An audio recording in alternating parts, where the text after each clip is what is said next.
നമസ്കാരം സാർ, ബാലുവാണ്. ഞാൻ വിഷയങ്ങൾ ഒരുപാടൊന്നും വലിച്ചു നീട്ടുന്നില്ല സാർ. സംസാരിച്ചു, അതായത് അദ്ദേഹം മദ്യപിച്ചിരുന്നു എന്നുള്ളതാണ് എനിക്ക് തോന്നിയത്. എൻ്റെ തോന്നലായിരിക്കാം ചിലപ്പോൾ. ഷീബ ബാലുവിന്റെ വൈഫാണ്. എന്തുകൊണ്ട് ഇത്ര നാളെന്ന് താമസിച്ചതിന് കാരണം ഞാൻ തന്നെയാണ്. അവിടെ വെച്ച് ചോദിച്ചു, എന്താണ് നിങ്ങൾക്ക് പറയാനുള്ളത്? ഈ ഡോക്ടർക്ക് ശ്രീമതി ഷീബ മെഡിക്കൽ റിപ്പോർട്ട്സ് അടക്കം കാണിച്ചു കൊടുത്തു. 6 ദിവസം മുമ്പ് നിങ്ങൾ ഒരു കുഴപ്പമില്ലെന്ന് പറഞ്ഞ എന്റെ ഭർത്താവിന് എങ്ങനെയാണ് ഈ 6 ദിവസത്തിനിടയ്ക്ക് 6 ബ്ലോക്കുകൾ വന്നത് എന്ന ചോദ്യം ശ്രീമതി ഷീബ ഡോക്ടർ രാജലക്ഷ്മിയോട് നേരിട്ട് ചോദിച്ചിരുന്നു. അവർക്ക് മറുപടി ഉണ്ടായിരുന്നില്ല. നടിയെ ആക്രമിച്ച കേസുമായിട്ട് ബന്ധപ്പെട്ട് ദിലീപ് എന്ന് പറഞ്ഞ ഒരു ആക്ടറിനെയോ ഒരു വ്യക്തിയെയോ ഇനിയും വിടാനായിട്ട് ആരും ഉദ്ദേശിക്കുന്നില്ല. കുറ്റപത്രം വന്നിട്ടുണ്ട്. അത് സോഷ്യൽ മീഡിയയിൽ ഒരുപാട് ആൾക്കാർ എടുത്തു വെച്ച് കീറി മുറിച്ച് അതിനകത്തുള്ള സത്യസന്ധത എന്തുവാണെന്നുള്ളത് ഓരോ ഭാഗങ്ങളായിട്ട് എടുത്തു വെച്ച് കാണിച്ചിട്ടുണ്ട്. നമ്മുടെ വീഡിയോ സ്ഥിരമായിട്ട് കാണുന്നവരാണെങ്കിൽ അതിനകത്ത് വ്യക്തമായിട്ട് ഞാനും എൻ്റെ വീഡിയോയിലൂടെ വ്യക്തമായ കാര്യങ്ങൾ ഇതിനകത്ത് കാണിച്ചിട്ടുണ്ട്. എന്നിരുന്നാൽ പോലും വീണ്ടും ഹൈക്കോടതി അതിൻ്റെ മേൽക്കോടതിയിലേക്ക് അപ്പീലായിട്ട് പോവുക, അല്ലെങ്കിൽ അതിൻ്റെ കേസ് വീണ്ടും ഒരു പാരലായിട്ട് ഒരു ഇൻവെസ്റ്റിഗേഷൻ എന്ന രീതിയിൽ ഏതെങ്കിലും വല്ല ഡിറ്റക്റ്റീവിനെയൊക്കെ കൊണ്ട് അന്വേഷിപ്പിക്കുക, ഇതിൻ്റെ ഒരു സിനാരിയോ എങ്ങനെയാണ് പോയിക്കൊണ്ടിരിക്കുന്നത് വീണ്ടും നോക്കുക. അപ്പം ഞാനൊരു കാര്യം പറഞ്ഞോട്ടെ. അപ്പം ഇതുവരെ പോലീസ് ഉണ്ടാക്കി കൊണ്ടുവന്നിട്ടുള്ള തെളിവുകളോ അല്ലെങ്കിൽ അവർ കൊണ്ടുവന്ന് ചെയ്ത് എടുത്ത് ഈ കുറ്റപത്രം കൊണ്ട് സമർപ്പിച്ചപ്പോഴത്തേക്കിന് അത് കോടതിയിൽ വന്ന് കോടതി ജഡ്ജാണ് ഈ സാധനം മാറ്റി പറഞ്ഞതെന്നാണോ നിങ്ങൾ ഉദ്ദേശിക്കുന്നത്? എനിക്ക് മനസ്സിലാവുന്നില്ല എന്താണ് ഇതിന് ആൾക്കാർക്ക് നിൽക്കുന്നത്. ഇതിപ്പോ നടിക്ക് വ്യക്തമായ നീതി കിട്ടാത്തതാണോ അതോ ദിലീപിനെ ഇതിനകത്ത് കുറ്റക്കാരനാക്കാൻ കഴിയാത്തതാണോ ഇതിനകത്തൊരു പ്രശ്നം? എനിക്ക് മനസ്സിലാവുന്നില്ല.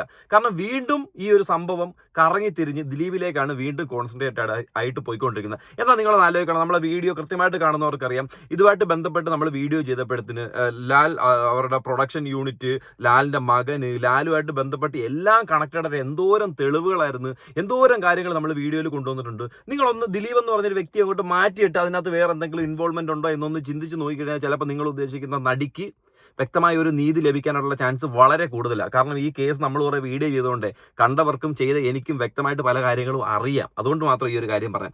അപ്പോൾ അങ്ങനെ ഇരിക്കുന്ന സിറ്റുവേഷനിൽ ബാലചന്ദ്രകുമാർ മരിച്ചെന്ന് പറയാമല്ലോ. പുള്ളിക്കാരൻ മരിച്ചത് ഡിസംബർ മാസം 2024 അദ്ദേഹത്തിന്റെ വൈഫാണ് ഷീബ. ഓക്കെ, ഇത് ഞാൻ ഓരോ പേരും കൃത്യമായിട്ട് പറയാനുള്ള കാരണം ഈ വീഡിയോ നിങ്ങൾ മൊത്തമായിട്ട് കാണാം. കണ്ടു കഴിഞ്ഞാൽ നിങ്ങൾക്ക് ഇതിനകത്തുള്ള വ്യക്തത എന്താണെന്ന് മനസ്സിലാവത്തുള്ളൂ. ഇപ്പം ഒരു ഡോക്യുമെന്ററി ഡയറക്ടറായിട്ടുള്ള അനന്തു സുരേഷ് അങ്ങനെ പറയുന്ന ഒരാൾ ഒരു വീഡിയോ പോസ്റ്റ് ചെയ്തിട്ടുണ്ട്. അതായത് ഇതിന്റെ ബാലചന്ദ്രകുമാറിന്റെ മരണം എന്താണ്, മരണകാരണം എന്താണ് എന്ന് ഒരു പാരലൽ ഇൻവെസ്റ്റിഗേഷൻ നടത്തുന്നു. എന്നാൽ ആ ഇൻവെസ്റ്റിഗേഷന്റെ അവസാനം അതൊരു കൊലപാതകമാണെന്നും ആ കൊലപാതകം നേരിട്ട് നടത്തിയിരിക്കുന്നത് ആ ഡോക്ടർ രാജേശ്വരിയാണെന്നും ആ ഡോക്ടറെ രാജേശ്വരിയെ കൊണ്ട് കൊലപ്പെടുത്താനായിട്ടുള്ള ശ്രമം നടത്തിയിരിക്കുന്നത് ബഹുമാനപ്പെട്ട ദിലീപ് ആണെന്നുമാണ് ഇതിനകത്തുള്ള പുതിയ കണ്ടെത്തൽ. നിങ്ങൾ ആലോചിച്ച് നോക്കണം. ഞാൻ ഡേറ്റ് പറയാനുള്ള കാരണം 2024 ഡിസംബർ മാസം 13 തോന്നുന്നു അദ്ദേഹം മരിക്കുന്നത്. ഓക്കെ, ഇത് 2020 ഇത് ഏതാ വർഷം? ഇത് ഏതാ വർഷം? 2026 2026 ആയിട്ടുള്ളൂ. അല്ല, ആയിട്ടുണ്ടല്ലോ. നിങ്ങൾ ഗ്യാപ്പ് നോക്കണം. ഇപ്പം ഇത് വരാനുള്ള കാരണം ചിലപ്പോൾ ഞാൻ ഈ വീഡിയോ ചെയ്യുമ്പോൾ അതിനിടയിൽ ഒരുപാട് കമൻറ്റുകൾ വന്നേക്കാം. അത് ജീവനിൽ കൊതിയില്ലേ, ഭയമില്ലേ, അതുകൊണ്ടല്ലേ പറയാഞ്ഞെന്നൊക്കെ പറയാം. ജീവനിൽ കൊതിയും ഭയവും കാര്യങ്ങളൊക്കെ ഉണ്ട്. എന്നാൽ ഇങ്ങനെ ഒരു കാര്യം ആദ്യം പറയേണ്ടത് ഇതിനായിട്ട് ചോദ്യം ചെയ്തിട്ടുള്ള അദ്ദേഹത്തിൻ്റെ വൈഫ് എന്ന് പറയുന്ന ഒരു വ്യക്തിയാണല്ലോ. കാരണം ഈ വീഡിയോ നിങ്ങൾക്ക് മൊത്തമായിട്ട് കാണുമ്പം എന്താണ് നടന്നതെന്നുള്ളത് വ്യക്തമായിട്ട് മനസ്സിലാക്കി തരാം. ആദ്യം ഈ പാരലായിട്ട് അന്വേഷിച്ചിട്ടുള്ള വ്യക്തിയുടെ ഇൻവെസ്റ്റിഗേഷൻ എന്തൊക്കെയാണെന്നുള്ള അദ്ദേഹം ഒരു വീഡിയോ ആയിട്ട് പോസ്റ്റ് ചെയ്തിട്ടുണ്ട്. അത് കണ്ടുകൊണ്ട് തന്നെ നമുക്ക് ബാക്കി കാര്യങ്ങളും തെളിവ് സഹിതം ഇതിനകത്ത് സംസാരിച്ചു കൊണ്ടുപോകാം. ഓക്കെ, ഞാൻ അറിഞ്ഞ കാര്യങ്ങൾ വളരെ ചുരുക്കി നിങ്ങളോട് പറയാം. കാലിലുണ്ടായ ഒരു നീരായിരുന്നു ആദ്യമായി ബാലചന്ദ്രകുമാറിൽ കണ്ട ഒരു രോഗലക്ഷണം. തുടർന്നുണ്ടായ പരിശോധനകളിൽ നിന്ന് അദ്ദേഹത്തിന്റെ ഒരു കിഡ്നിയിൽ ഒരു സ്റ്റോൺ ഉണ്ട് എന്ന് കണ്ടെത്തി. ആ സ്റ്റോൺ റിമൂവ് ചെയ്യാൻ വേണ്ടിയിട്ടാണ് അദ്ദേഹം തിരുവനന്തപുരത്തെ SVT ഹോസ്പിറ്റലിൽ എത്തുന്നത്. അദ്ദേഹം എത്തുന്നത് സീനിയർ യൂറോളജിസ്റ്റ് ആയിരുന്ന ഡോക്ടർ ശിവരാമകൃഷ്ണന്റെ മുന്നിലാണ്. അപ്പോൾ ഒരു കിഡ്നിയിൽ സ്റ്റോൺ ഉണ്ട്, മറ്റേ കിഡ്നിക്ക് ഒരു കുഴപ്പമില്ല. ഇതാണ് അദ്ദേഹത്തിന്റെ ഇനീഷ്യൽ അവസ്ഥ. അപ്പോൾ അദ്ദേഹത്തിന്റെ ക്രിയാറ്റിന്റെ അളവ് 6.2. ആ അവസ്ഥയിൽ ഡോക്ടർ ബാലചന്ദ്രകുമാറിനോട് ആദ്യം പറഞ്ഞ കാര്യം, 4-5 ദിവസം മരുന്നുകൾ കഴിച്ച് ഇൻഫെക്ഷൻ ഒന്ന് നിയന്ത്രിച്ചതിന് ശേഷം നമുക്ക് സ്റ്റോൺ റിമൂവ് ചെയ്യാം. ഈ പറഞ്ഞ ഡോക്ടർ വളരെ പെട്ടെന്ന് അഭിപ്രായം മാറ്റി പിറ്റേ ദിവസം തന്നെ കിഡ്നി റിമൂവ് ചെയ്യാനായിട്ടുള്ള സർജറിയിലേക്ക് കിടക്കുന്നു.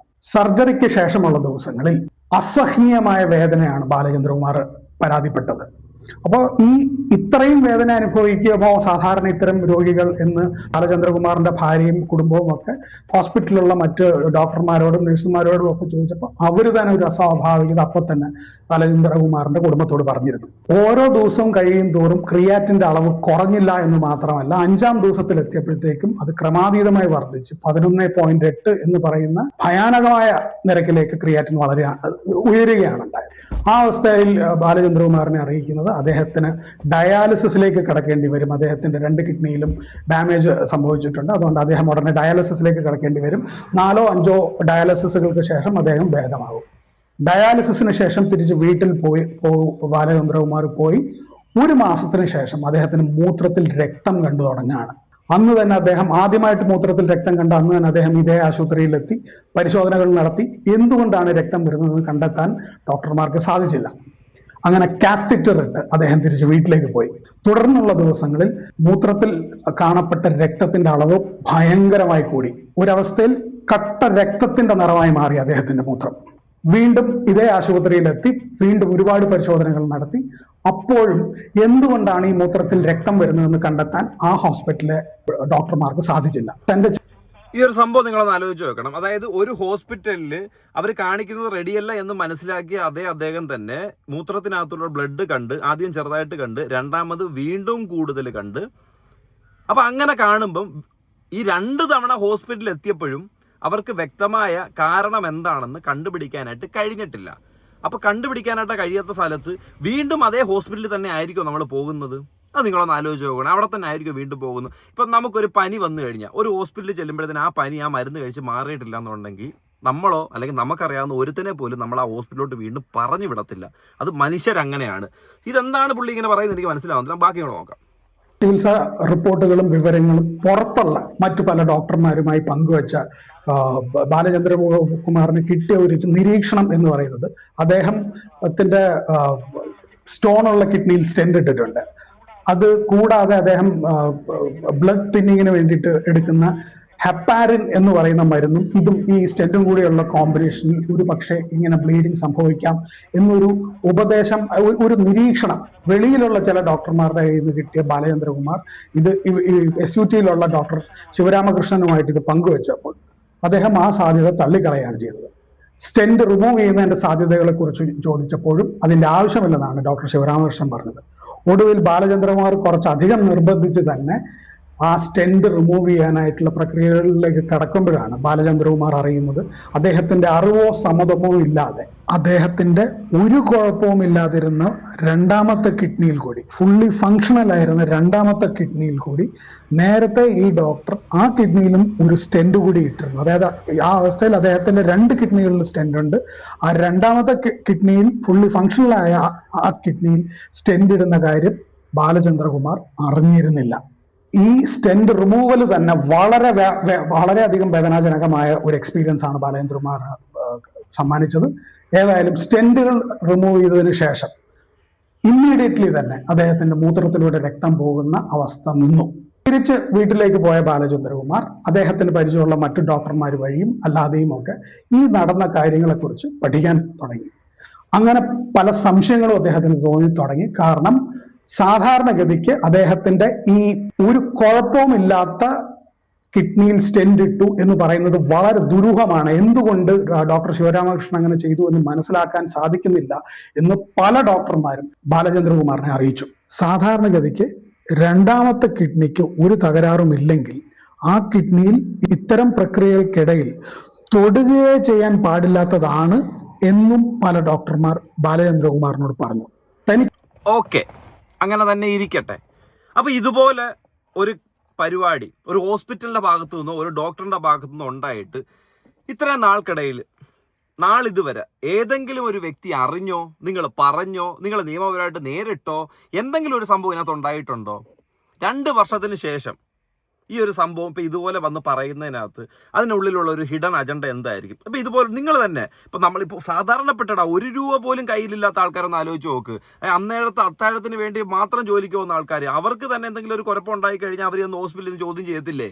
ചെയ്യുമല്ലോ. അപ്പോൾ ഇതുപോലെ പിടിപാടുള്ള സാമ്പത്തികമായിട്ട് നിൽക്കുന്ന സിനിമാ മേഖലയെ വർക്ക് ചെയ്യുന്ന ഡയറക്ടറായിട്ട് നിൽക്കുന്ന ഒരു വ്യക്തിക്ക് ഇതുപോലെ ഒരു സംഭവം ഹോസ്പിറ്റലിൽ നിന്ന് ഉണ്ടായിട്ട് ഒരു മനുഷ്യന് പറഞ്ഞില്ല, ഒരു പട്ടിക്കുഞ്ഞ് പോലും പറഞ്ഞിട്ടില്ല ഈ ഒരു കാര്യത്തെക്കുറിച്ച്. 2 വർഷത്തിനിപ്പുറം അദ്ദേഹത്തിന്റെ മരണത്തിന് ശേഷം ഇതുപോലൊരു ഷോർട്ട് ഫിലിം ഡയറക്ടർ എന്ന് പറഞ്ഞൊരു വ്യക്തി വന്നിരുന്നിട്ട് ഈ സംഭവം ചെയ്യുന്നു, ഒരു വീഡിയോ ചെയ്യുന്നു, അത് അങ്ങനെയാണോ നടന്നുള്ളൊരു കാര്യം എനിക്ക് മനസ്സിലാവുന്നില്ല. ഇത് എന്തുവാ ഉദ്ദേശിക്കുന്നത് എന്നുള്ളത് കേട്ടോ. വീണ്ടും ഈ ദിലീപ് എന്ന് പറഞ്ഞൊരു വ്യക്തിയെ ഇതിലേക്ക് കണക്ട് ചെയ്യിപ്പിക്കുക. ഈ ദിലീപിനെ ഓൾറെഡി ഇതിനകത്ത് പ്രതിയായിട്ട് ചിത്രീകരിക്കാനുള്ള കാരണം എന്തുമായിരുന്നു? ഒരു പുകപടലം സൃഷ്ടിച്ചതാണ്. മഞ്ജു വാര്യർ ഒരു കാര്യം പറഞ്ഞു, ഒരു പുകപടലം സൃഷ്ടിച്ചപ്പോഴത്തേക്കാണ് ദിലീപിനെ വീണ്ടും ഇതിനകത്തേക്ക് പിടിച്ചു കയറ്റിയത്. എന്നാൽ ആ പുകപടലം സൃഷ്ടിച്ചതല്ല എന്ന് മനസ്സിലാക്കി ബാക്ക് വലിച്ചപ്പോഴത്തേക്കിന് എന്ത് സംഭവിച്ചു? ഇല്ലാന്നായി, പ്രതി അല്ലാന്നായി. വീണ്ടും അതുപോലൊരു പുകപടലം സൃഷ്ടിക്കുന്നതായിട്ടാണ് എനിക്ക് ഈ വീഡിയോ കാണുമ്പോൾ മനസ്സിലാവുന്നത് കേട്ടോ. ബാക്കി കൂടെ കാണും. ഉണ്ടായ ഈ സംശയങ്ങൾ ബാലചന്ദ്രകുമാർ SUT ഹോസ്പിറ്റലിലുള്ള മറ്റ് പല നഴ്സുമാരോടും ഡോക്ടർമാരോടും പങ്കിട്ടു. ഒരിക്കൽ ഈ ഡോക്ടർ ശിവരാമകൃഷ്ണനെ നേരിട്ട് കാണുന്ന ശിവരാമകൃഷ്ണന്റെ അസിസ്റ്റന്റ് ആയിട്ടുള്ള ഒരു മെയിൽ നഴ്സിനെ ബാലചന്ദ്രകുമാർ നേരിട്ട് അറിയിക്കുകയും താനെത്തും, പിറ്റേ ദിവസം ഒരു സമയത്ത് താനെത്തും ഡോക്ടർ ശിവരാമകൃഷ്ണനെ നേരിട്ട് കാണാൻ എന്ന് ശിവരാമകൃഷ്ണന്റെ അസിസ്റ്റന്റിനെ അറിയിച്ച് അങ്ങോട്ട് ചെല്ലുന്ന ബാലചന്ദ്രകുമാർ അറിയുന്നത് താനെത്തുന്നതിന് കുറച്ചു മുമ്പ് വരെ ഡോക്ടർ ശിവരാമകൃഷ്ണൻ ഉണ്ടായിരുന്നു. പക്ഷെ അദ്ദേഹം ഹാഫ് ഡേ ലീവ് എടുത്ത് പോയി. പിന്നീട് പലവട്ടം ബാലചന്ദ്രകുമാർ ഡോക്ടർ ശിവരാമകൃഷ്ണൻ നേരിട്ട് കാണാൻ ശ്രമിച്ചു. പക്ഷെ അതിന് അദ്ദേഹത്തിന് അനുവാദം കിട്ടിയില്ല. പല രീതിയിലും ഡോക്ടർ ശിവരാമകൃഷ്ണൻ തെന്നി നീങ്ങി. ഈ കാര്യങ്ങൾ നടക്കുന്നത് 3 ആഴ്ചക്കകം ബാലചന്ദ്രകുമാർ അറിയുന്നത് ഡോക്ടർ ശിവരാമകൃഷ്ണൻ ഒരു ലോങ് ലീവ് എടുത്ത് അമേരിക്കയിലേക്ക് പോയി എന്നുള്ളതാണ്. പിന്നീട് 1 വർഷത്തിന് ശേഷം ഡോക്ടർ ശിവരാമകൃഷ്ണൻ മടങ്ങിയെത്തിയതിനു ശേഷം ഒരിക്കൽ ബാലചന്ദ്രകുമാറും ഡോക്ടർ ശിവരാമകൃഷ്ണനും നേർക്കുനേർ കണ്ടിരുന്നു. ആ കാണുന്നത് ഡോക്ടർ ശിവരാമകൃഷ്ണൻ പടിയിറങ്ങി വരികയും ബാലചന്ദ്രകുമാർ പടിക്കെട്ടിന്റെ ഏറ്റവും താഴെയുമാണ് നിൽക്കുന്നത്. ബാലചന്ദ്രകുമാറിനെ കണ്ട ഡോക്ടർ ശിവരാമകൃഷ്ണൻ കഴുത്ത് വെട്ടിച്ച് ഇറങ്ങി വന്ന പടികൾ മുഴുവൻ തിരിച്ചു കയറി മുകളിലോട്ട് ഓടിപ്പോവുകയാണ് ചെയ്തത്. പലവട്ടം ഈ ഉണ്ടായ കാര്യങ്ങൾ പുള്ളി പറയുന്ന കേട്ടാത്തൊന്നും പുള്ളി ആ പടിയുടെ നടക്കുന്നതെല്ലാം കണ്ടതാണെന്ന് എനിക്ക് തോന്നുന്നില്ലേ? നിങ്ങൾക്കും തോന്നുന്നുണ്ടോ അങ്ങനെ? ഇതെത്ര വ്യക്തമായിട്ട് പെടലി വെട്ടിച്ചതും സ്റ്റെപ്പ് തിരിച്ച് കയറിയതൊക്കെ എങ്ങനെ? ഇത് സ്ക്രിപ്റ്റഡ് ആണോ? അതോ നിങ്ങൾ മറ്റേ ഡോക്യുമെന്ററി തയ്യാറാക്കുന്ന പോലെ വ്യക്തമായിട്ട് ആൾക്കാരുടെ ഉള്ളിലേക്ക് എന്തെങ്കിലും ഇഞ്ചക്ട് ചെയ്യാനായിട്ട് ശ്രമിക്കണം? എനിക്ക് മനസ്സിലാവുന്നില്ല. ഇതുപോലൊരു സംഭവം നടന്നിട്ട് ഒരു ഹോസ്പിറ്റലിൽ വർക്ക് ചെയ്യുന്ന ഒരു ഡോക്ടറെ 3 ആഴ്ചയായിട്ട് കാണാൻ പറ്റിയില്ല എന്നുള്ളത്. അപ്പോൾ ആ വേറെ ഒരു രോഗിമാരും ചിലപ്പോൾ അവരെ കണ്ടു കാണത്തില്ലായിരിക്കുമല്ലോ. അങ്ങനെയാണെങ്കിൽ സിനാരി അങ്ങനെയാണെങ്കിലും അങ്ങനല്ലേ വരത്തുള്ളൂ. ഓക്കെ. വിവരിച്ച് ബാലചന്ദ്രകുമാർ തന്നെ നേരിട്ട് ഡോക്ടർ ശിവരാമകൃഷ്ണനെതിരെ പരാതി കൊടുക്കാൻ പുറപ്പെട്ടതാണ്. അന്ന് ഈ പുറത്തുള്ള അദ്ദേഹത്തിന്റെ സുഹൃത്തുക്കളായ ഡോക്ടർമാർ തന്നെ അദ്ദേഹത്തെ വിലക്കുകയായിരുന്നു. കാരണം അങ്ങനെ ഒരു പരാതിയുമായി ബാലചന്ദ്രകുമാർ അപ്പം മുന്നോട്ട് പോയാൽ അദ്ദേഹത്തിന് പിന്നീട് ചെയ്യേണ്ടി വരുന്ന കിഡ്നി ട്രാൻസ്പ്ലാന്റേഷൻ എന്ന് പറയുന്ന പ്രോസസ്സിന് തയ്യാറാകാൻ ഒരു പക്ഷെ മറ്റ് ഹോസ്പിറ്റലുകൾ തയ്യാറായി വരില്ല. അപ്പോൾ അവസ്ഥയുടെ ഒരു ഭീകരത ആലോചിച്ചു. അതെന്തുവാ? കൂട്ടത്തിലുള്ള ഒരു ഡോക്ടർ ഒരു തെമ്മാടിത്തരം കാണിച്ചു കഴിഞ്ഞാൽ ആ ഡോക്ടറിനെതിരെ പരാതി കൊടുത്താൽ പിന്നെ ആ പരാതി കൊടുത്ത പേഷ്യന്റിന് എന്തെങ്കിലും ഒരു കുഴപ്പം വന്നിട്ടുണ്ടെങ്കിൽ, ഒരു സർജറി വന്നിട്ടുണ്ടെങ്കിൽ ആ സർജറിക്ക് വേറെ ആരും കൂടെ നിൽക്കത്തില്ല, ചെയ്യത്തില്ല എന്നുള്ളത് വളരെ സ്ട്രെയിഞ്ച് ആയിട്ടുള്ളൊരു കാര്യമല്ലേ നടക്കുന്നത്? വളരെ സ്ട്രെയിഞ്ച്. ഈ കേരളത്തിൽ ഇതുവരെ കേട്ടുകേഴ്വി ഇല്ലാത്തൊരു കാര്യമായി കേൾക്കുന്നത്. തനിക്കെതിരെ ഇത്രയും അനീതി നടന്നു എന്ന് ബാലചന്ദ്രകുമാർ ജീവിച്ചിരിക്കുമ്പോൾ തന്നെ മനസ്സിലാക്കിയിരുന്നു. അതിനെതിരെ പരാതിപ്പെടാൻ പോയപ്പോൾ ഈ നാട്ടിലുണ്ടായിരുന്ന കുമാറിന്റെ ഈ വിവാദമായ ഈ ഒരു കുഴപ്പമില്ലാത്ത കിഡ്നിയിൽ സ്റ്റെന്റ് ഇട്ട് ആഴ്ചകൾക്കകം ബാലചന്ദ്രകുമാറിന്റെ ഒരു ബന്ധുവിനോട് തന്നെ ഡോക്ടർ ശിവരാമകൃഷ്ണൻ പറഞ്ഞു, എന്തിനാണ് ബാലചന്ദ്രകുമാർ ദിലീപിനെതിരെ നിൽക്കുന്നത്? ദിലീപിനോടൊപ്പം സിനിമ ചെയ്യാനായിട്ടുള്ള അവസരം ബാലചന്ദ്രകുമാറിന് കിട്ടിയതല്ലേ? ദിലീപ് എന്തെങ്കിലും തെറ്റ് ചെയ്തെങ്കിൽ തന്നെ ബാലചന്ദ്രകുമാർ ദിലീപിനൊപ്പം ആയിരുന്നില്ലേ നിൽക്കേണ്ടതെന്ന് ഈ ഡോക്ടർ ശിവരാമകൃഷ്ണൻ ബാലചന്ദ്രകുമാറിന്റെ തന്നെ ഒരു ബന്ധുവിനോട് ചോദിച്ചിരുന്നു. അടുത്തത് എനിക്കറിയാൻ സാധിക്കുന്നത് ഈ ഡോക്ടർ ശിവരാമകൃഷ്ണൻ എന്ന് പറയുന്നത് നടൻ ജയറാമിന്റെ ഒരു അടുത്ത ബന്ധുവാണ് എന്നാണ്. കുറ്റകരമെന്നും മനഃപൂർവ്വമെന്നും തന്നെ നമുക്ക് സംശയിക്കാവുന്ന മറ്റൊരു വലിയ ഇടപെടൽ നടന്നിട്ടുള്ളത് അതേ ആശുപത്രിയിലെ തന്നെ കാർഡിയോളജിസ്റ്റിൽ നിന്നാണ്. ആ ഡോക്ടറുടെ പേര് ഡോക്ടർ രാജലക്ഷ്മി എന്നാണ്. അപ്പോൾ അതിന്റെ സീക്വൻസ് ഒന്ന് ആലോചിക്കാം. ഒരു കിഡ്നിയിൽ ഒരു സ്റ്റോൺ എന്ന വളരെ സാമാന്യം വളരെ പെട്ടെന്ന് തന്നെ പരിഹാരം ഉണ്ടാക്കാവുന്ന ഒരു ആരോഗ്യാവസ്ഥയുമായി ബാലചന്ദ്രകുമാർ ഹോസ്പിറ്റലിൽ എത്തുന്നു. നിഗൂഢമായ സാഹചര്യത്തിൽ അദ്ദേഹത്തിന്റെ 2 കിഡ്നിയും പ്രവർത്തനരഹിതമാകുന്ന അവസ്ഥയിലേക്ക് പോകും. എനിക്ക് മനസ്സിലാവുന്നില്ല എന്തൊക്കെയാണ് ഈ പറഞ്ഞുണ്ടാക്കുന്നത്. ഇത് ആൾക്കാരുടെ ഉള്ളിലേക്ക് പറഞ്ഞെന്തോ കാര്യങ്ങൾ ഇഞ്ചക്ട് ചെയ്യുന്നതാണ് കാരണം എനിക്ക് പേഴ്സണലി ഫീൽ ചെയ്യുന്നൊരു കാര്യം കേട്ടോ. അല്ലാതെ ഇത്ര വ്യക്തമായിട്ട് കണ്ടൊരു കാര്യത്തെക്കുറിച്ച് ഡോക്യുമെന്ററി തയ്യാറാക്കുകയായിരുന്നില്ല ഇതിന്റെ പുറകെ പോയിരുന്നത്. അങ്ങനെയൊക്കെ കൊണ്ടുവന്ന് ജനങ്ങൾക്ക് മുന്നിലേക്ക് എടുത്തിട്ട് വലിച്ചു വാരിയിട്ട് കാണിച്ചു കൊടുക്കുന്നത്. ഇതിനകത്ത് എവിടെ എന്ത് ഹിഡൻ അജണ്ട, എന്ത് കാര്യം എനിക്ക് മനസ്സിലാവുന്നില്ല. വേറെ ഏതോ ഒരു സ്ട്രേഞ്ചർ ആയിട്ടുള്ള ഒരു ബാലേന്ദ്ര കുമാറിന്റെ ഒരു ഫ്രണ്ടിന്റെ അടുത്ത് പോയി പറഞ്ഞേക്കുന്നു ദിലീപിന്റെ കൂടെ അല്ലേ നിൽക്കേണ്ടത്, ദിലീപിന്റെ സിനിമ ചെയ്തിട്ടുള്ള ആളല്ലേ. അപ്പം വീണ്ടും കണ്ടോ നിങ്ങൾ ആ പുകപടലം എങ്ങോട്ടാണ് സൃഷ്ടിക്കുന്നത് കണ്ടോ, എങ്ങോട്ടാണ് ഈ സാധനത്തിന്റെ കഥയുടെ പോക്കുന്നത് കണ്ടോ. ഒരു 7 മിനിറ്റ് വീഡിയോയ്ക്കകത്ത് വന്നിട്ട് ഒരു 10 സെക്കൻഡ് 15 സെക്കൻഡിനകത്ത് ഒരാളുടെ പേരിലേക്ക് കൊണ്ട് ഈ സാധനം അങ്ങ് കണക്ട് അടുപ്പിച്ചിട്ടങ്ങ് പോവുക. അങ്ങനെ കണക്ട് അടുപ്പിച്ചിട്ട് പോകുമ്പോഴത്തേന് പിന്നീട് ചിന്തിക്കും ശരിയാണല്ലോടാ, ഇതേ ശരിയാണല്ലോടാന്ന് തന്നെയാണ് അദ്ദേഹത്തിനെ ജയിലിൽ കൊണ്ടിടാനും ഇടയുണ്ടാക്കിയ ഒരു സാഹചര്യം കേട്ടോ. ഇനി ഈ ഇപ്പൊ പറഞ്ഞ രാജലക്ഷ്മി എന്ന് പറയുന്ന പോസ്റ്റ്മോർട്ടം ചെയ്തിട്ടുള്ള മറ്റേ എന്താണ് നമ്മുടെ ബ്ലോക്കിന്റെ കാര്യങ്ങൾ സർജറി ഒക്കെ ചെയ്തിട്ടുള്ള ഡോക്ടറിന്റെ കാര്യം. അപ്പോൾ ഡോക്ടറിനെ ഇവരെ വൈഫ് ഷീബ എന്ന് പറഞ്ഞൊരു വ്യക്തിനെ പറ്റി സംസാരിച്ചിട്ടുണ്ടെന്ന് പറയുന്നുണ്ട്. അത് കാണുന്നതിന് മുമ്പ് ഷീബ, അതായത് ഈ നടിക്ക് നീതി ലഭിച്ചിട്ടില്ല എന്ന് പറഞ്ഞുകൊണ്ട് ഇവർ കുറെ പരിപാടി അറേഞ്ച് ചെയ്ത സമയത്ത് അവിടെ വന്നിട്ടുള്ള അല്ലെങ്കിൽ ആ സമയത്ത് ചെയ്തിട്ടുള്ളത് അവർ വന്നിട്ടുണ്ട്. അപ്പോൾ അവർക്ക് പറയാനുള്ള സ്റ്റേറ്റ്മെന്റുകളുണ്ട്. നിങ്ങൾ ആലോചിക്കണം, 3-4 മാസം തൊട്ട് പുറകെയുള്ള ഒരു കാര്യമാണ്. അപ്പോൾ അവർക്ക് പറയാനുള്ള കാര്യം ഒന്ന് കേട്ടു നോക്കാം. അത് കുറച്ച് ഭാഗം ഞാൻ കേൾപ്പിക്കുന്നുള്ളൂ. കാരണം എന്താ പറയുക, അവർ ഈ ഒരു മരണത്തെക്കുറിച്ചോ ഇതിനെപ്പറ്റി ഒരു കാര്യവും പറയുന്നില്ല. ഞാൻ ഷീബ, ബാലുവിന്റെ വൈഫാണ്. എനിക്ക് പറയാനുള്ളത്, ട്രയൽ കഴിഞ്ഞ് 3-ാം ദിവസം 3ാമത്തെ ട്രയൽ കഴിഞ്ഞിട്ട് പുറത്തിറങ്ങിയപ്പോ എന്നെ ഫോണിൽ വിളിച്ചിട്ട് പറഞ്ഞു അവർക്ക് ഈ കോടതിയിൽ നിന്ന് നീതി ലഭിക്കില്ല എന്ന് പറഞ്ഞു. അത് തന്നെയാണ് ഇപ്പൊ സംഭവിച്ചിരിക്കുന്നത്. വ്യക്തമായിട്ട് പുള്ളിക്ക് അറിയായിരുന്നു ഈ കോടതിയിൽ നിന്നൊന്നും കിട്ടില്ല എന്നുള്ളത്. കാരണം പ്രതിയോടൊപ്പം പ്രതി പറയുന്ന അദ്ദേഹത്തോടൊപ്പം 7 വർഷം കൂടെ ഉണ്ടായിരുന്നത് കൊണ്ട് എന്തൊക്കെയാണ് സംഭവിക്കാൻ പോകുന്നതെന്ന് ബാലുവിന് അറിയായിരുന്നു. പിന്നെ ഈ കേസിന്റെ സമയത്ത് എല്ലാവരും പറഞ്ഞിരുന്നത് പോലെ തന്നെ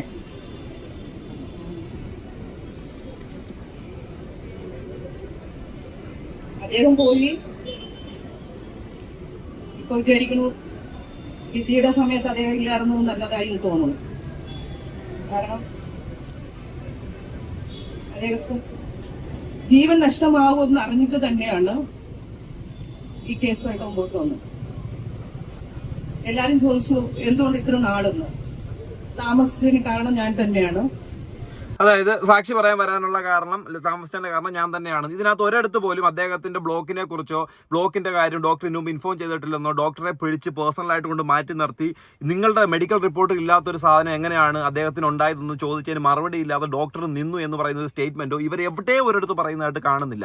ഓക്കെ, ഈ അങ്ങനെയാണെന്നുണ്ടെങ്കിൽ ഇതുപോലൊരു പരിപാടി, ഇതുപോലൊരു ചടങ്ങ് എല്ലാവരും ഈ പറയുന്ന നടിക്കൊപ്പം നിൽക്കുന്ന ഒരു സമയത്ത് ആ കൂട്ടത്തിൽ നിൽക്കുന്നവരെല്ലാം നടിക്കൊപ്പം നിൽക്കുന്നു, നെറ്റിയിൽ വരെ എഴുതി ഒട്ടിച്ച് ആൾക്കാർ നിൽക്കുക. എന്നാൽ പിന്നെ അങ്ങനെ ഒരു സംശയം, അങ്ങനെ ഒരു കാര്യം ഉണ്ടായിരുന്നെങ്കിൽ അവരെ സംബന്ധിച്ച് എന്താ അവിടെ തുറന്നു പറഞ്ഞില്ല? വൈഫാണേ, അവർക്കപ്പോൾ പിന്നെ വേറൊരു കാര്യത്തിനും പേടി കാണത്തില്ല. ഭർത്താവിനോട് സ്നേഹമുള്ളൊരു ഭാര്യയാണെന്നുണ്ടെങ്കിൽ ഒരിക്കലും മറ്റു കാര്യങ്ങളോട് പിന്നെ പേടിയില്ല. ഭർത്താവ് മരിക്കാൻ ഇടയുണ്ടായ ഒരു സാഹചര്യം അതാണെന്നും അതിനൊരു കാരണമുണ്ടെങ്കിൽ ആ കാരണത്തിന്റെ പുറകെ പോയി അതെടുത്ത് ജനങ്ങൾക്ക് മുന്നിലേക്ക് വലിച്ചിട്ട് കാണിച്ചു കൊടുക്കും. എന്നാൽ ഇതുവരെ അതുപോലെ ഒരു സംസാരമോ ഒരു രീതിയോ എനിക്ക് എവിടെയും കാണാനായിട്ട് സാധിച്ചിട്ടില്ല. നിങ്ങൾ ഇനി കണ്ടിട്ടുണ്ടെങ്കിൽ നിങ്ങളൊന്ന് കമന്റ് ചെയ്യും. ഇനി അതുമായിട്ട് ബന്ധപ്പെട്ട് ഈ പുള്ളി പറയുന്ന ഒരു കാര്യം കേട്ടു നോക്കാം. ശ്രീമതി ഷീബയെ അപ്പൊ തന്നെ ഡോക്ടർ അവിടെ നിന്ന് കൂട്ടിക്കൊണ്ടുപോയി ആൾ ഒഴിഞ്ഞതെന്ന് അവർ വിശ്വസിച്ചിരുന്ന ഒരു മുറിയിലേക്ക് കൊണ്ടുപോയി അവിടെ വെച്ച് ചോദിച്ചു, എന്താണ് നിങ്ങൾക്ക് പറയാനുള്ളത്? ഈ ഡോക്ടർക്ക് ശ്രീമതി ഷീബ മെഡിക്കൽ റിപ്പോർട്ട്സ് അടക്കം കാണിച്ചു കൊടുത്തു. 6 ദിവസം മുമ്പ് നിങ്ങൾ ഒരു കുഴപ്പമില്ലെന്ന് പറഞ്ഞ എന്റെ ഭർത്താവിന് എങ്ങനെയാണ് ഈ 6 ദിവസത്തിനിടയ്ക്ക് 6 ബ്ലോക്കുകൾ വന്നത് എന്ന ചോദ്യം ശ്രീമതി ഷീബ ഡോക്ടർ രാജലക്ഷ്മിയോട് നേരിട്ട് ചോദിച്ചിരുന്നു. അവർക്ക് മറുപടി ഉണ്ടായിരുന്നില്ല. ആരുമില്ല എന്ന് അവർ വിശ്വസിച്ചിരുന്ന ഈ മുറിയിൽ കർട്ടൻ ഇട്ട് മറച്ച ഒരു ഭാഗത്തിന്റെ പുറകിൽ നിന്ന് ആ സമയത്ത് ഇത് കേട്ടുകൊണ്ട് കുറച്ച് മെഡിക്കൽ വിദ്യാർത്ഥികൾ വരികയും അത് ഈ ഡോക്ടർ രാജലക്ഷ്മിക്ക് വലിയ നാണക്കേട് ഉണ്ടാക്കുകയും ചെയ്തു. ശ്രീമതി ഷീബയുടെ കയ്യിൽ നിന്ന് ആ റെക്കോർഡ്സ്, ആ ടെസ്റ്റുകൾ, റിപ്പോർട്ടുകൾ മേടിച്ച ഡോക്ടർ രാജലക്ഷ്മി പറഞ്ഞത് ഞാൻ ഒരാഴ്ചയ്ക്ക് അത് എന്താണ് സംഭവിച്ചെന്ന് പഠിച്ചിട്ട് പറയാം. വളരെ ദേഷ്യപ്പെട്ടുകൊണ്ട് ശ്രീമതി ഷീബ നൽകിയ മറുപടി, എന്റെ ഭർത്താവ് ജീവനു വേണ്ടി തന്നെ പോരാടിക്കൊണ്ടിരിക്കുന്ന ഈ സമയത്ത് നിങ്ങൾക്ക് ഇനി ഇത് പഠിക്കാൻ ഒരു ആഴ്ച കൂടി വേണമല്ലേ എന്ന് പറഞ്ഞ് ആ ടെസ്റ്റ് റിപ്പോർട്ടുകൾ തിരിച്ചു വാങ്ങി ഇനി ഒരിക്കൽ കൂടി ഞാൻ നിങ്ങളുടെ മുന്നിൽ വരും, അതായത് ശ്രീമതി ഷീബ ഡോക്ടർ രാജലക്ഷ്മിയുടെ മുന്നിൽ വരും. അന്ന് ഞാൻ വരുമ്പോൾ എൻ്റെ കൂടെ ഒരു ഡോക്ടർ ഉണ്ടാവും. അന്ന് ഞാൻ ചോദിക്കുന്ന ചോദ്യങ്ങൾക്കെല്ലാം നിങ്ങൾ മറുപടി പറയേണ്ടി വരികയും ചെയ്യുമെന്ന് ശ്രീമതി ഷീബ ഡോക്ടർ രാജലക്ഷ്മിയുടെ മുഖത്ത് നോക്കി പറഞ്ഞിട്ടാണ് അവിടെ നിന്ന് ഇറങ്ങുന്നത്. ഓക്കെ, അപ്പം അതുപോലൊക്കെ പറഞ്ഞ് ഇറങ്ങിയ ഒരു വ്യക്തി 2 വർഷം ആകാൻ പോകുന്നു. അപ്പോൾ ഇതുവരെ ഇതിനെപ്പറ്റി ഒരു ഡീറ്റെയിൽ ആയിട്ടുള്ള കാര്യങ്ങൾ തിരക്കാനും എടുക്കാനും മറ്റൊരു ഡോക്ടറായിട്ട് അവിടെ ചെല്ലുന്നതായിട്ടൊന്നും നമ്മൾ ഇതുവരെ കേട്ടില്ല. അതിനെ സംബന്ധിച്ച് ഒരു ന്യൂസ് നമ്മൾ കണ്ടിട്ടില്ല, എടുത്തിട്ടില്ല. പിന്നെ ഇദ്ദേഹം ഈ പറയുന്ന പല കാര്യങ്ങളും കണ്ടു കേട്ടു എന്ന രീതിയിലുള്ള ഒരു സ്റ്റേറ്റ്മെന്റ് അതെങ്ങനെയെങ്കിലും ജനങ്ങൾക്ക് മുന്നിലേക്ക് ഇഞ്ചക്ട് ചെയ്യുക എന്നുള്ളൊരു ഒറ്റ ഉദ്ദേശത്തോടു കൂടി ചെല്ലുന്നു. ജയറാമിൻ്റെ ഫ്രണ്ട്, ജയറാമിൻ്റെ ഒരു അകന്ന റിലേറ്റീവാണ് ആ ഡോക്ടർ. ആ ജയറാം വഴി ദിലീപ് കണക്റ്റഡ്. ദിലീപിൻ്റെ കാര്യത്തെക്കുറിച്ച് ആ ഡോക്ടർ മറ്റൊരു ഫ്രണ്ടിനോട് സംസാരിച്ചു. ആ മരണകാരണം ഇതാണ്, എന്തുകൊണ്ട് അങ്ങനെ അവിടെ സംഭവിച്ചു. അസംഷനാണ്.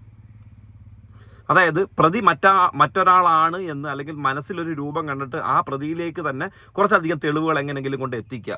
ഇത് വീണ്ടും ഒരു ക്യാമ്പയിനിങ്. നിങ്ങൾ നോക്കിക്കും, ഇതൊരു ക്യാമ്പയിനിങ്ങാണ്. ഇത് ഓരോ അറ്റത്തു നിന്നും ദിലീപിനെതിരെ പല അസംഷനും പല പുകപടലങ്ങളും സൃഷ്ടിക്കും. ഈ സൃഷ്ടിച്ച സാധനങ്ങളെല്ലാം ദിലീപിന്റെ വട്ടത്തിൽ ഇങ്ങനെ കൊണ്ടുവരണം. വീണ്ടും ദിലീപിനെ പൊക്കണം. പിന്നെയും പോയിട്ട് അയാളുടെ കയ്യിൽ ഇരിക്കുന്ന പൈസ മൊത്തവും കൊടുത്ത് വക്കീലന്മാരെ തീറ്റി പോറ്റി ഇതെല്ലാം കൊണ്ടുവന്നിട്ട് അയാൾ നിരപരാധിയാണെന്ന് പറഞ്ഞ് വീണ്ടും മേടിച്ചുകൊണ്ട് വരണം. അപ്പോൾ വീണ്ടും കൊണ്ടുവരും. ഇത് നടിക്ക് നീതി ലഭിക്കാൻ വേണ്ടിയിട്ടുള്ള പരിപാടിയൊന്നുമല്ല.